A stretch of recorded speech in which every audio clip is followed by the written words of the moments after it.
여호수아 두 번째 시간입니다. 3. 이스라엘 진영에 내린 저주. 아간의 죄. 성경은 교회 안에서의 배교에 대하여 여러 차례 말하고 있다. 이러한 암시는 이미 여호수아서의 아간 사건에서도 나타나고 있다. 아간은 여호와의 명령을 어기고 여리고의 보물을 감추었다. 이러한 행위에 대한 벌로서 이스라엘은 아이성 전투에서 패하였다. 아이라는 이름은 나중에 붙여진 것으로 폐허의 무더기라는 의미이다. 여호와께서는 이스라엘의 패배가 그들 가운데 있었던 범죄로 말미암은 것임을 여호수아에게 알려주셨다. 제비를 뽑아 아간이 죄인으로 밝혀졌다. 아간은 그의 모든 가족들과 함께 돌로 쳐 죽임을 당하였다. 이스라엘을 괴롭힌 자. 이 표제는 아간을 책망하는 이름이다. 여호수아는 그가 어찌하여 이스라엘 백성들을 괴롭혔는지를 묻는다. 아카르는 괴로움을 준다는 뜻이다. 아간이 돌에 맞아 죽은 골짜기에는 큰 돌무더기가 생겨 또 하나의 기념석을 이루었다. 이 골짜기는 아골, 괴로움과 불행이라는 뜻, 골짜기라고 불리웠다. 역대상 2장 7절에는 아간이 이스라엘을 괴롭힌 자로 묘사되어 있다. 아간은 이스라엘의 패배를 안겨준 장본인이다. 아합 왕은 큰 가뭄을 당하자 엘리야를 가리켜 이스라엘을 괴롭힌 자라고 말한다. 참조 열왕기상 18장 17절. 때때로 성경의 오래된 표현들을 선호하는 자들은 이스라엘을 괴롭힌 자라는 용어를 들뜨게 하는 사람들을 가리키는 데 사용하고 있다. 그러므로 우리는 이 표현의 참된 의미와 배경에 유의해야 한다. 이스라엘을 괴롭힌 자라는 명칭을 함부로 사용해서는 안 된다. 아간의 죄로 인하여 이스라엘의 모든 회중이 벌을 받았던 것이다. 오늘날 교회에서는 이 사건을 들어 교회의 규범을 유지하는 구실로 삼고 있다. 그렇지 않으면 하나님의 진노가 온 회중에게 직접 떨어지게 될 것이다. 소망의 문. 이스라엘의 후기 역사에서 선지자들은 아골 골짜기를 언급하고 있다. 참조 이사야 65장 10절, 호세아 2장 15절. 이 사건으로 인하여 이스라엘이 전적인 절망에 잠긴 것은 아니었다. 가나안 입구는 이제 불행의 문이 아니라 소망의 문이었다. 그리스도로 말미암아 우리는 이제 소망의 문을 바라보게 되었다. 그리스도께서 저주와 형벌을 당하심으로 우리가 구원을 얻게 되었다. 아간이 죽은 후 결국 아이성도 점령당하여 심판을 받았다. 아이성의 왕은 나무에 목이 매달려 죽임을 당했다. 그의 시체는 신명기 21장 23절의 규정에 따라 저녁에 끌어내렸다. 나무에 달린 자마다 하나님의 저주를 받은 자들이다. 이 사실은 즉시 그리스도의 십자가를 상기시킨다. 이 가나안 왕이 나무에 달린 것처럼 우리 주님도 나무에 달리셨다. 주님도 저주를 받으셨다. 참조 여호수아 8장 29절, 10장 26절 이하, 요한복음 19장 31절, 갈라디아서 3장 13절. 주님이 축복의 장소인 그 땅에 앞서 가심으로 우리가 그 복된 땅을 소유하게 되었다. 4. 정복을 완성함. 세겜. 여호수아 8장 30절 이하에서 우리는 여호수아가 그 땅의 중앙인 세겜에 제단을 쌓는 방법 및 언약의 축복과 저주에 관한 규정이 기록된 것을 읽는다. 참조 신명기 11장 29절, 27장 12절 13절. 아브라함이 그 약속을 처음 받았던 창세기 12장 7절 가나안의 중심지에서 이스라엘의 마음을 요구하시는 분의 말씀이 들려지고 있다.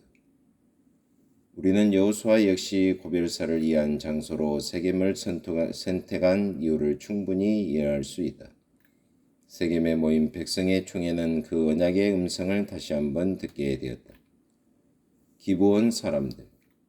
여호수아와 다른 지도자들은 기브온 사람들, 가나안 백성들 가운데 하나의 문제를 다루는 데서 분명히 실수하였다.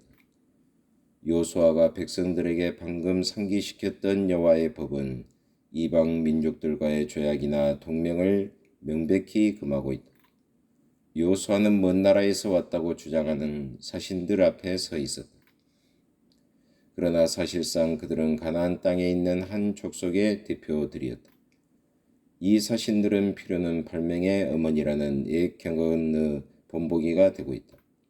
이스라엘이 그들보다 훨씬 강했으므로 무력보다는 교활한 책략이 필요했던 것이다. 불행하게도 여호수아가 이 문제에 있어서 여호와의 뜻을 묻지 않았다. 여호수아는 그 사신들의 말솜씨에 매혹되어 그들과 계약을 맺었다. 나중에 속은 줄 알았지만 여호수아는 자기의 맹세, 구장을 지켜야 했다. 이렇게 하여 기브온은 살아남았다. 이 가나안인들이 이스라엘에게 미칠 악한 영향력을 고려하여 기브온 족속으로 하여금 여호와의 집 27절에서 섬기도록 하였다. 남부연맹. 가나안 남부에서는 5 왕들의 연맹이 결성되었다. 우리는 이 왕들이 기브온을 공격하지 않을 수 없었던 점을 충분히 이해할 수 있다. 왜냐하면 기브온 족속이 이스라엘과 약조를 맺음으로 가나안의 방어선에 허점을 만들었기 때문이다. 이스라엘은 기브온 족속을 지원했는데 그 결과 5 왕의 동맹군은 패하였다. 바로 그날 여호수아는 태양아 너는 기브온 위에 머무르라. 달아 너도 야일론 골짜기에 그리할지어다. 10장 12절이라는 유명한 기도를 하였다. 밤이 되었어도 아직 태양빛이 남아있었다. 참조 스가랴 14장 7절, 요한계시록 22장 5절. 자연조차도 교회 싸움에 말려든 것처럼 보인다.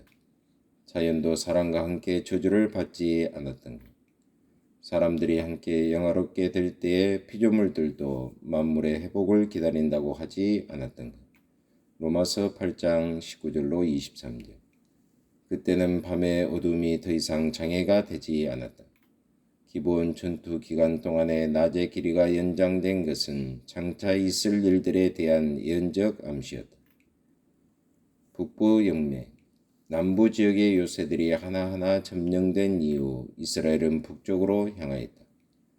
북쪽에서도 연맹이 결성되었다. 그러나 메룸 호수의 전투에서 그 연맹은 참패를 당했다. 북부 연맹은 많은 병거와 말들을 가진 강력한 무장을 갖추고 있었다. 그러나 여호수아는 이스라엘이 승리하리라는 확신을 얻었다. 여호수아는 모든 병거와 말들을 불태우고 말 뒷발의 힘줄을 끊어버리라는 명령을 받았다. 11장 6절. 이러한 명령은 왕의 행동에 관한 규정들 신명기 17장 16절에 비추어 보아야 한다.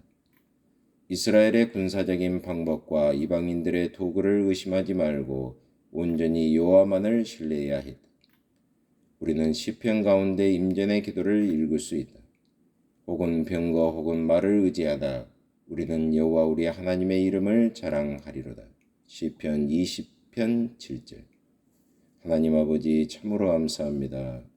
오늘도 주님만 의지하고 주님을 의지해서 승리하는 하루가 되게 하여 주옵소서. 예수 그리스도의 이름으로 기도하옵나이다. 아멘.